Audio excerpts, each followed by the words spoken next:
প্রত্যেক দিনের মতো সকালের সব কাজকর্ম সেরে, পুজো সেরে চলে গেলাম রান্নাঘরের দিকে।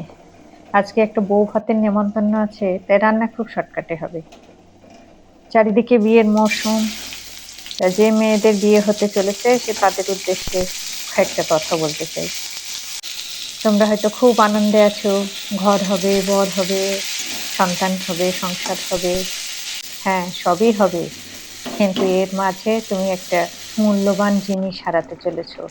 সেটা হলো বাবার বাড়ির নিরাপদ আশ্রয়। মেয়েদের সবচেয়ে শান্তির জায়গা হলো বাবার বাড়ি। কারণ বাবাই হলো সেই ব্যক্তি যে তাকে রাজকন্যা করে রাখে। শ্বশুরবাড়িতে সারা জীবন তুমি অন্যের মন জুগিয়ে চলবে, সবার মনের মতো হওয়ার চেষ্টা করবে, কিন্তু কখনোই কারোর মনের মতো হয়ে উঠতে পারবে না। দিন শেষে অভিযোগের তীরটা সবসময় তোমার দিকেই থাকবে।